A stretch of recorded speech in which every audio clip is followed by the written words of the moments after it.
Slingin Dirt with Staley, an in-depth conversation with the drivers themselves about the inner workings of a dirt track racer's world. Dive deep under the helmet and inside the mind of the people who ride the high side, lift that left front wheel, and teeter on the edge of being out of control. New Slingin Dirt with Staley starts now. How's it going, everyone? Hope your week is going amazing. Thanks for tuning in. Welcome to Slingin Dirt with Staley. I'm Alan Staley. This week, we have a great show for you. Fair warning, though, the shop heater does make its illustrious return this week, about halfway through, so my apologies. I'm still learning this thing every day. Without further ado, though, let's just jump right into things. Today's guest was a breeze. We sat down for an interview and a conversation broke out, from his impersonations to an all-local Mount Rushmore of racing and more, as I sat down and talked racing with the 54th Street Grill and Bar, Milliken's Lawn and Landscape, Bowler Motorsports, Single Source, Falling Star Ranch, number 17T, driver Shadren Turner. Here is past stories, favorite tracks, and future plans, starting now on a brand new Slingin Dirt with Staley. Slingin Dirt with Staley. So, what made you get into racing? As a fan, as a driver, how long have you been around the sport? Whenever I was little, my dad was racing, but I was too young to really know and understand it, but I just fell in love with watching the cars go around, slinging them sideways and stuff, and I remember always just wanting to be, I'd want to sit in my dad's car, put his helmet on, do everything, just ever since I first watched it, I was hooked from there, and so it's just in your blood. Yep. Whenever my dad did it, and then I was just ready from then on. The 17T, where does it come from? It's kind of funny. In go-karts, again, I was too young to kind of know what I wanted to do. Yeah. And at the time, Kenny Schrader was running number 49 in NASCAR, and my dad was a big Ken Schrader fan because he likes those dirt guys like that, you know. So he's like, you ought to be number 49. And so at the time, I was like, yeah, sure. And so I ran 49 for, I don't know, 4 or 5 years or whatever. And then once I got to be like 10 or 9 or something where I wanted to do my own thing, I was just thinking in my head one night, just wanting to be like, I want to pick my own number. And for no reason, I just decided 17's cool. Yeah. It was going to be 7 or 17, so I went with 17, and I guess a good thing. There's like lots that. of 7s. Yeah. There is a lot of 17s, and so is that where that's just the number comes from, letter, the last name, and it just... Yeah, I was just 17, then I had to put a T, and now I'm debating on changing it up a little bit because there's so many 17s around. But if you were to change it, what number would you go to? Or would it have to be a long, hard thought on it? I've been kind of thinking I'd probably just switch it around, maybe just be 71. 71, interesting. There's not a whole lot of 71s out there. Exactly why. I can only think of a few guys, the only two guys I can think are like Grain Valley, Springfield, pretty far away, or different classes and stuff like that. I might just, if it becomes a problem more, I might just switch it around. Some people don't wear green on race day. Some people don't even wear deodorant. I need Monster energy drinks or Mountain Dew around me 24/7. Do you have any race day rituals where you're just like, all right, I need this to get my race day going? Not really. Not really. The only thing I can think of is a lot of times I don't eat very much.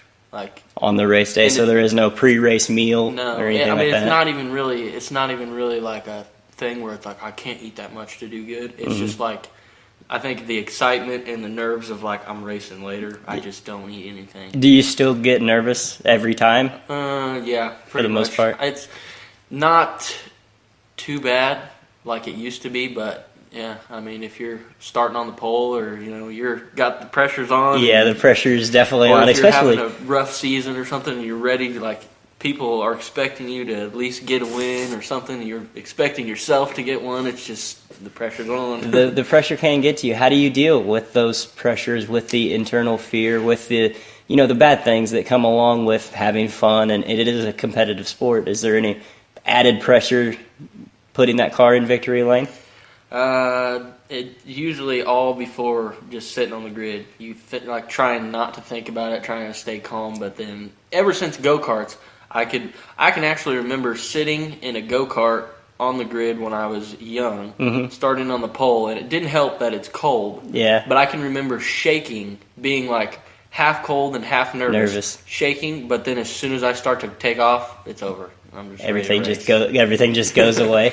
What beside the financial strain is the biggest negative aspect in racing?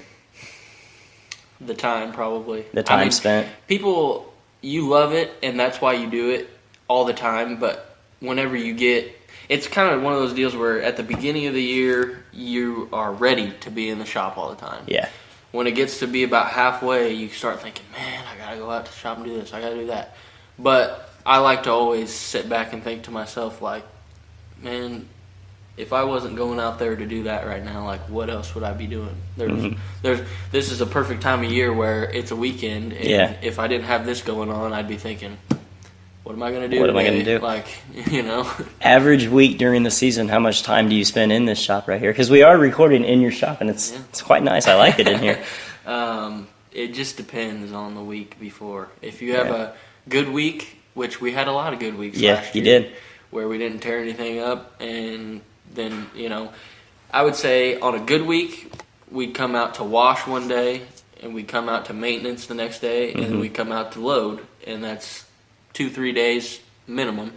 On a bad week, you can tear some stuff up and be out here every single day. Every single day, a lot of hours. Same question, but during the off season, is it just kind of strip the car down after the race season, cover it up like it is sitting over in the corner and let it set, or is it waiting on parts? Is it a lot of transitioning? Like, how much time during the off season do you spend on the car? Usually here in the first couple of months, it's kind of just strip it down to whatever is the necessary amount that we need to strip down. But get it all just setting over there, and then take a couple months or two to figure out which direction you're going to go and what needs to be replaced, and just probably here after Christmas things start to pick up. That's when it really picks up. Yeah, pretty much after Christmas we start to figure out what we need to be doing. What direction you're going into. Where does the motivation come from? Because you talk about the hours spent wrenching, the weekends that you spend at the racetrack, and then out-of-pocket expenses. It all adds up. Where does the motivation come from to keep driving? I don't know, man. That's passion, fun. Yeah, like I say, first of all, ever since I first laid eyes on it, that's what I want to do all the time. I just want to race. That's all I think about. I mean, me and Carson hanging out last night. That's what we do, playing iRacing, just racing. Just racing, yeah. But yeah, man, I also think competition is what drives me. Like whenever I'm thinking about where I want to go race, what class I want to be in, everything like that, I'm thinking, where can I go and which class can I be where I can race against the best. I want to go out there, and that's what's fun, is the competition of, like, I have to be on my A game to run good. Competition or camaraderie, how do you view your other opponents? I guess does it change once the green flag comes out, and then it's back to friendship in the pits? It's without trying to sound bad about people, but it's just it really depends on who it is. Yeah, it's like if there's a guy that races me clean and he's a great guy, then it's just we're buddies, and I respect him on the track and he respects me. And really, I don't race anyone dirty. No, it's just one of the facts of, like, if it comes down to where stuff's getting a little bit put a little close, bit of pressure on another driver. If one guy does this, then I get to do it too now. All depends on basically how they race you is how you're going to race them. That makes sense. Other drivers have kind of referenced it before. Behind the wheel, you get this moment of clarity, a zen-like feeling. Can you elaborate on this feeling? And was there ever this moment of, I'm no longer just a contestant out here, I'm actually a competitor? Is there a feeling of that? And if so, kind of elaborate. Yeah, pretty much. I guess it depends on your starting spot, but a lot of times you get to, it's really, I guess, kind of right off the bat, first couple laps, you know whether or not you got a car that can win. And a lot of times, what's funny too is, a lot of times, just on the warm-up lap, hitting the gas a little bit, rocking the car back and forth, getting a feel for it. I can almost tell right then whether or not I made the right choice, and whether I'm going to be fast. Is there a specific race where everything just kind of lined up, the car was perfect, and you knew it was your night? Yeah, I mean, there's been some times, I guess the times when you almost think that you know that, like, unless you screw it up. Yeah. Those are the nights when you're, like, starting front row outside, the track's on the top, and you're thinking, okay, this is all mine unless I screw it up. Yep. But there are some times, and these are the fun times, too, is when you start back a little bit and you think to yourself, well, this is going to be tough, and then you run a lap or two and you're thinking, I might win this Cars race. coming to you. The other cars are kind of fading away. You're like, all right, this is feeling good. Everything just works out. 5 laps left in the race. It's close. Where do you want to be to put that car in victory lane? Do you want to be in front? Do you want to be in second, coming to the front? About this. Okay, so for comfortability, like for me to be comfortable, I want to be in second because I like being like on offense. I want to chase. But if I was going to bet like money on whether or not I was going to win, I would say 9 times out of 10 I need to be in first because nowadays racing with all the good competition, it's very hard to pass. And in the class that you've raced the last couple of years, in the B modified class, the competition is almost outrageous. A lot of times the race is decided in the first couple laps. It is. If I was going to say what would most likely have me win, I'd want to be in the lead, but like I say, for comfortable, everybody wants to be in second. Yeah, put the pressure on the other guy instead of having the pressure put on you. What is the biggest wreck or the scariest moment you've had behind the wheel? And have you ever had this moment when you come back to the shop and you're just in discontent, where you don't want to do this anymore, and how do you get back from that? I've never had that moment of I don't want to do it anymore because I was scared. Yeah. It's more or less like you're stressed out.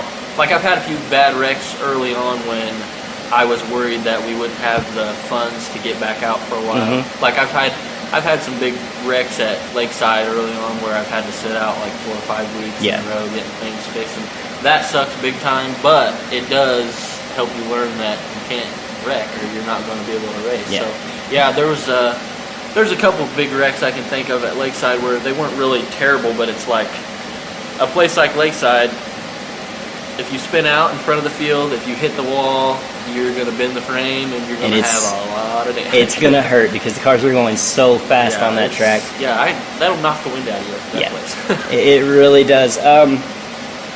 With talking about coming up from the ranks of the go-karts, when did you decide, I don't want to race go-karts anymore, I want to step up and try to race USRA B modifieds? It was funny.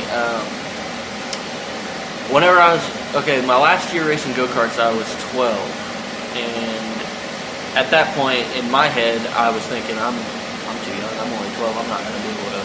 Right. It was a far-fetched, like down the road. One day I want to race a modified. Yeah, someday I'll get there. Exactly. Yeah. I was just kind of content racing go-karts, and my dad would always be like, "Man, we need to get rid of these. We need to go race big cars." And I was thinking, yeah, that's cool, Dad. I want to do that too. But I never thought he was actually serious.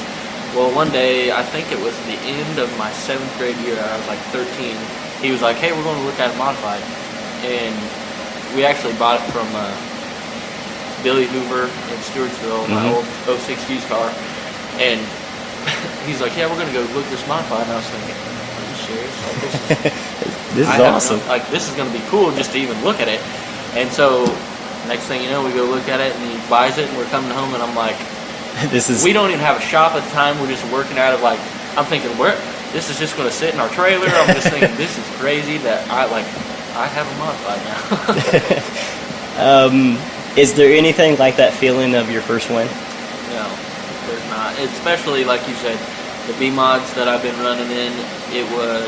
I think it was my 4th or 5th year racing, and the last couple years we had been so close so many times. I feel like it helped me as a driver because every single year I felt like that I've gotten better. And I've learned from last year's mistakes. I've learned from these different situations. And there've been so many times when you're close, you get second, you get top 5s all the time, but you're just like, what is it going to take for me to finally just get one? And that day I finally got one. It was like the stress is off, and it just feels like I could retire right now. And then after you get that first one, it seemed like you were kind of on a reel. Then you've reeled off quite a few, a handful of them. Is there any specific tracks you like more than other? You don't have to name names. Short versus long, high versus low banks. Is there anything, or is it just kind of however it feels when the car gets out there? I think I've always said to people that you have your opinions about certain tracks on certain nights, and this track was like this, and this track was like that, but at the end of the day, I always say, I love racing anywhere. I want to go race anywhere. So wherever we go racing, I'm going to have fun. Slide job or crossover? Coming out of 4 to the checkers, which move do you want to do? I want to do a slide job. You want to do a slide job? Cool, but it seems like the crossover is what wins most of the time, but I don't know, slide jobs. Slide jobs just look better. From a fan's point of view, from a fan's perspective, slide jobs just look better. Dream car. What do you want to roll in to go down and get groceries? I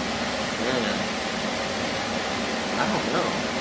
I guess I'd probably just have to pick a nice new Chevy that looks good. Yeah. And can pull my race car. And can pull your race car.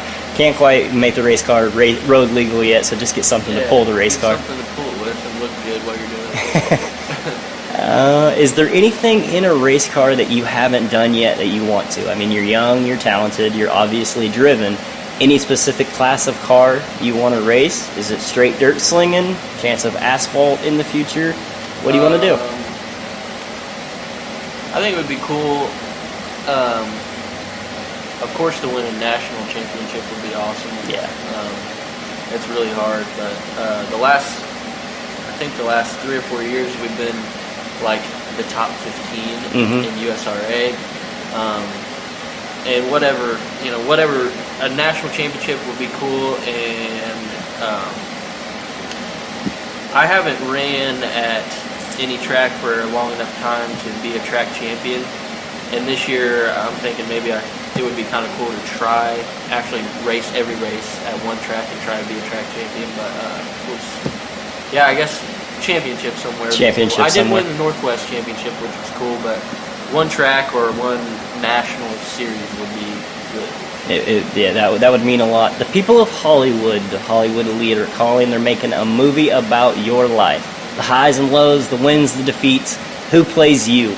I already know it's Will Ferrell who's going to play me, because the guy is funny. Okay? Yep. And did you see him in Talladega Nights? Yeah. That's racing and it's funny, so that's good stuff. That is. I like that answer.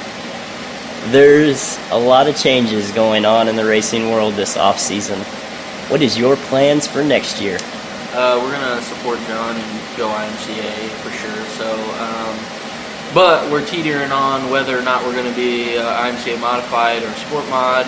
We're not really decided, but we are leaning towards modifieds, but nothing's for sure. We'll see. It's still kind of up in the air, but it is going to be an IMCA transition. We're going to run John's tracks, and I'm excited to run not only John's tracks at IMCA, but there are some other IMCA tracks in Iowa and Bonneville and stuff that I've never raced at. Just give you a chance to get out on the road, kind of see some new. It'd be cool to do some different things. And you were just kind of hinting on it, the chance of to compete for a track championship. Yeah. I mean, close to home and everything. Yeah, I had a lot of fun at 36 last year. I was splitting time from there and Lakeside because I'd ran Lakeside for so many years in a row there. It was going to be hard for me to leave the people, your fan base, and all that fun. It's fun at Lakeside. It is. People's fun, but then once I went to 36, it was like just like what I'm hoping for this year. It's like a new experience and everything's new, and I have friends over there now too, and so it's like that was really fun. And I'm thinking, you know what? And John's been really good to us, so it's like it just all adds up. I'm going to support John, and really, if John wasn't going to go IMCA, I would probably maybe try and win a championship at 36 anyways. Yeah, so it just kind of works out. Final question.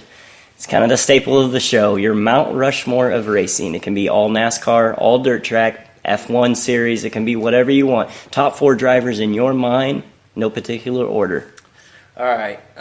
First has got to be Jim Cameron, like Randy said. But Mr. Excitement. I can remember watching him drive a sprint car, and I thought it was awesome. And we actually have home videos of me riding a four-wheeler around here, and I would like stop and tell my dad, "Look, I'm Jim Cameron." And like Jim Cameron is awesome. Yeah. So there's Jim Cameron, and then another guy that comes to mind is when I first started watching races down there at Lakeside, Gene Claxton was like the man down there, and I used to love watching him win.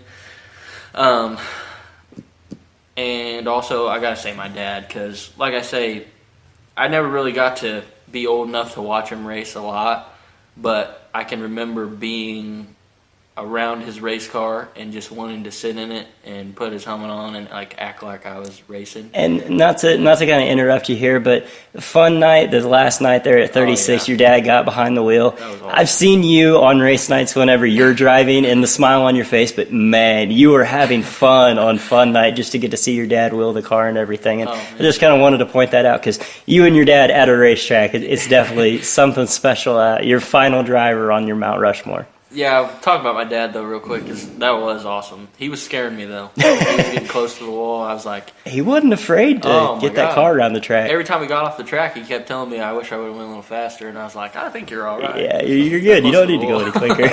But the fourth one I was thinking about, it's kind of a toss-up, because I can think of three guys kind of right off the bat that have helped me a lot, and I did look up to all three of them. I can think of John O'Neill for go-karts. Yeah. He was around, and he kind of helped us get started, and that was really cool of him. And, of course, Dustin Boney at Prime Racing, he's done a lot for everybody, not just me, but he's awesome there, and I can remember watching him win all the time. And so, yeah, he's done a lot for us, too. But I'm going to have to say Tim Carrick, because not only did I look up to him as a driver, but the thing about Tim is that he didn't have to help me. Like, but he took the time. He put me under his wing. Like, we were racing at Valley Speedway, and he just came. Like, he was parked a little bit down the way, and that's just kind of even it was my first or second year or whatever. But that's just, first of all, kind of cool. That's like, hey, Tim Carrick's parked. I'm parked close to him. Cool. Yeah. So. And he just comes up and says, hey, you ought to come race Lakeside. Well, at the time, we're like, well, we don't have a gear for there, and we just, not really ready. He's like, well, I got a gear. You can come get this gear. Come on, come racing. So we get the gear, and then, so he didn't have to give me that gear, first of all. He didn't have to save a spot for me every single time for like 3 or 4 years there. And then Tim's the type of guy where if I would go out and wreck in my heat race or tear something up, he could be 5 minutes away from getting in his car to run a heat race and be working on my car, helping us try to get it put back together. And they would have to like literally call him over and say, hey, Tim, it's time for you got to go race. You can't. So, yeah, Tim's an awesome guy for just because he's, like I say, he didn't have to. We didn't ask for his help. He just kind of took me under his wing on his own. So, all right, that's about all I got for you today. This has been a lot of fun, man. I appreciate you taking the time to invite me down to your shop and kind of show me around a little bit. Next year is going to be a lot of fun to get to watch you race not only Bethany but US 36. And I've been talking to you down in Victory Lane. Hopefully I'm talking to you a lot more. You're one of my favorite guys at the track, Shadren Turner. All right, thank you, buddy. Yep, thanks.